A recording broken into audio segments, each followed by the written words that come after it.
Dans quel monde vivront nos enfants dans 40 ans? Léo est né il y a 6 mois, comme des centaines de milliers d'enfants dans le monde. Et jamais la situation écologique n'a été aussi grave. Alors qu'est-ce qu'on va leur dire à nos enfants? Qu'il n'y a aucune solution? C'est ça qu'on va leur dire? Pendant 7 ans, j'ai dirigé une ONG. J'ai essayé par tous les moyens de montrer que nous devons changer nos façons de vivre, sans quoi nous courons à la catastrophe. Mais les gens ne veulent plus qu'on leur dise que les choses vont mal. Tout va déjà trop mal. On s'acharne à répéter, mais ça ne sert à rien. Alors nous avons décidé de tenter quelque chose de nouveau.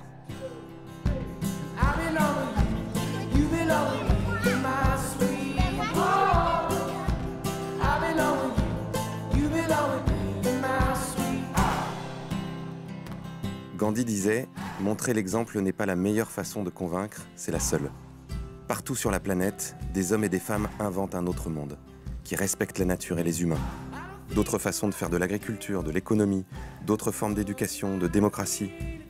Je connais beaucoup d'entre eux, j'ai enquêté sur leurs solutions, j'ai collecté tellement de matière, tellement de choses qui pourraient nous donner envie de faire mieux, d'être plus intelligents. Nous allons prendre la route et nous allons les filmer. Raconter leur histoire, notre histoire, l'histoire de nos enfants, de notre futur. Rien n'est plus puissant qu'une histoire qui nous fasse rire, pleurer, qui nous donne envie de nous retrousser les manches. Pour la première fois, nous allons mettre toutes ces solutions bout à bout et montrer à quoi notre monde pourrait ressembler demain.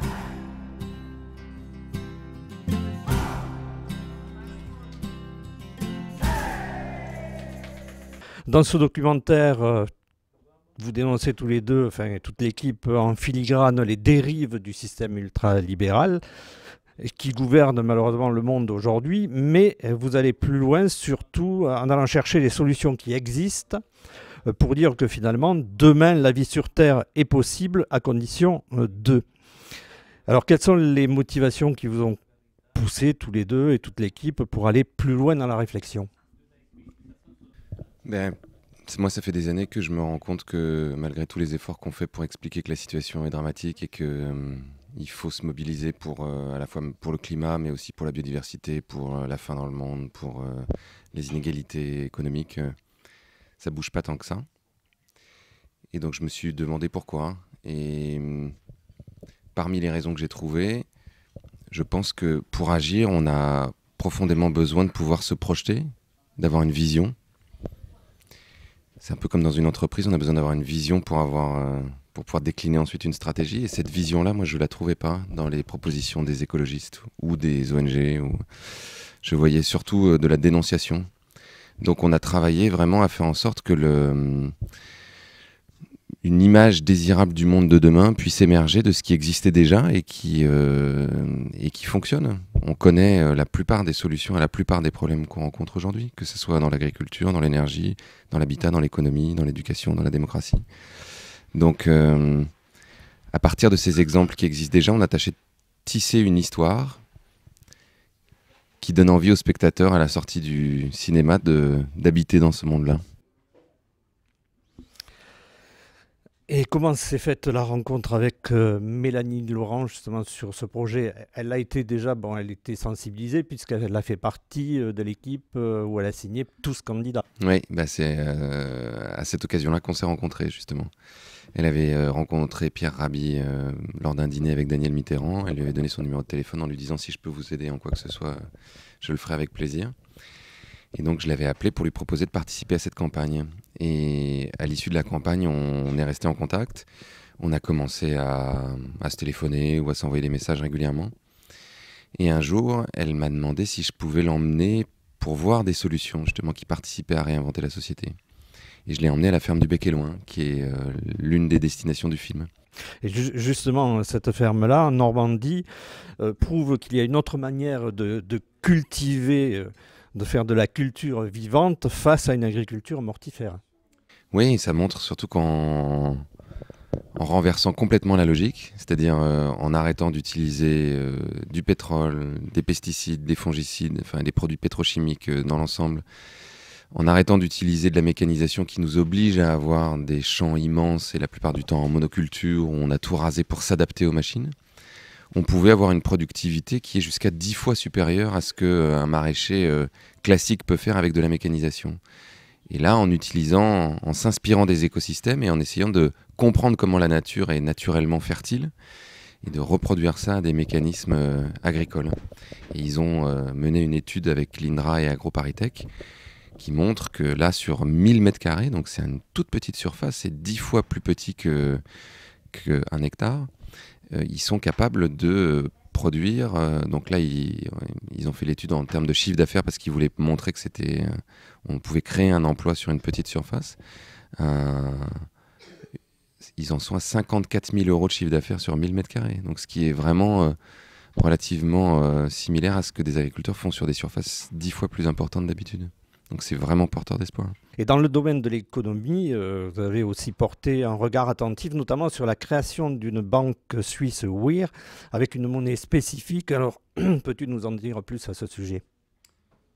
L'idée de la banque WIR, elle vient de la crise économique des années 30, où une quinzaine d'entrepreneurs s'est retrouvée étranglée, comme la plupart des entrepreneurs à l'époque, puisque la crise économique avait poussé les banques, comme on l'a pu le voir en 2008 ou en 2009, à arrêter de prêter de l'argent, et donc l'activité était ralentie et menaçait même de s'effondrer.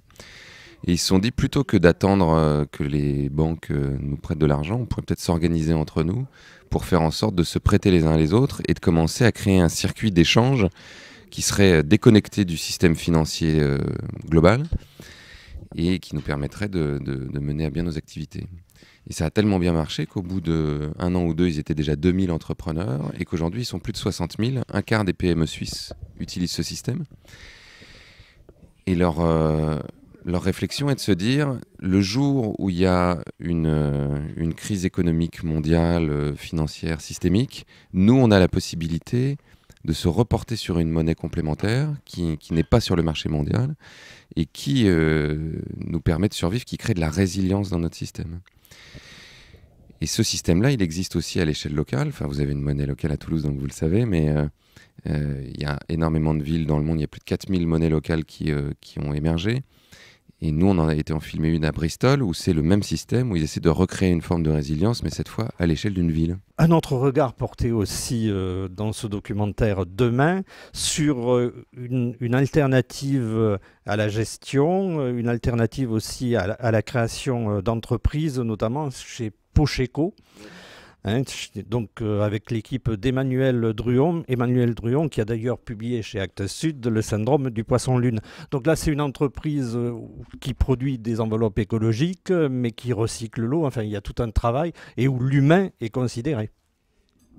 Ce qu'on cherchait, en fait, c'était est-ce que des entreprises peuvent exister qui, à la fois, ne cherchent pas à croître sans fin et donc sont pas totalement prises dans cette espèce de mécanique qui nous oblige à détruire les ressources d'un côté et à jeter de l'autre, et qui sont dans une dynamique humaine, comme vous le disiez. Et Pocheco, ils ont énormément de qualités, parmi lesquelles ils ont réfléchi le processus pour passer d'une économie linéaire à une économie circulaire. Donc l'économie linéaire, c'était on prend les ressources, on les détruit, on fabrique un objet qu'on utilise, et ensuite cet objet devient un déchet qu'on jette. Donc ça veut dire qu'on épuise les ressources d'un côté et on augmente la quantité des déchets et des décharges de l'autre. Et eux se sont dit, comment est-ce qu'on pourrait faire pour que nos produits ne soient pas des ressources qu'on épuise, mais ou des ressources renouvelables. Donc là, en l'occurrence, pour eux, c'est le papier, donc c'est les arbres. Donc à chaque fois qu'ils coupent un arbre pour faire du papier, ils en replantent 4. Et à la fois, utiliser des ressources recyclées, donc aller chercher dans les déchets de papier et de carton pour faire une partie de leur matière première et faire en sorte que ce produit soit fait de façon la plus écologique possible. Donc eux, ils sont autonomes en eau, c'est-à-dire qu'ils utilisent majoritairement de l'eau de pluie pour tous leurs usages. Ils sont sur la voie d'être autonomes en électricité puisqu'ils ont des panneaux solaires et bientôt ils auront une éolienne. Ils sont autonomes en chauffage puisqu'ils ont fait en sorte de se chauffer avec des déchets de palettes broyées, de se chauffer avec les bambous de la phytoépuration qui nettoient leur eau et de se chauffer avec des machines qui, à l'origine, étaient des machines qui faisaient du vide dans l'usine, c'est-à-dire qui aspiraient la poussière de papier pour que ça aille pas dans les poumons des employés. Et ils se sont rendus compte que ces machines produisaient énormément de chaleur. Et que s'ils les rassemblaient à un endroit de l'atelier et qu'ils récupéraient la chaleur produite par ces machines, ils pouvaient couper le gaz et couper le fuel qu'ils utilisaient avant pour se chauffer. Parallèlement à ça, ils ont totalement enlevé tous les produits chimiques de la fabrication de leurs encres et de leur colle.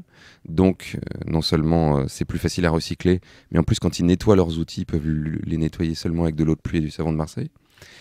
Et ils ont une démarche sociale très prononcée, puisqu'ils ont des écarts de salaire qui sont de 1 à 4, comparé à 1 à 100 dans la majorité, enfin en moyenne dans les entreprises françaises. Et ils ont un mode de management extrêmement latéral, où tout le monde participe à donner des idées et à donner les orientations à l'entreprise. Demain présente également des initiatives citoyennes en faveur d'une véritable démocratie participative. Alors, comment pourrait-on éveiller les consciences pour aller plus loin dans ce type de fonctionnement, à une plus grande échelle? Ce qu'on voit dans le film, c'est qu'il y a différentes techniques qui peuvent marcher pour faire en sorte que les gens s'impliquent davantage dans la démocratie au quotidien.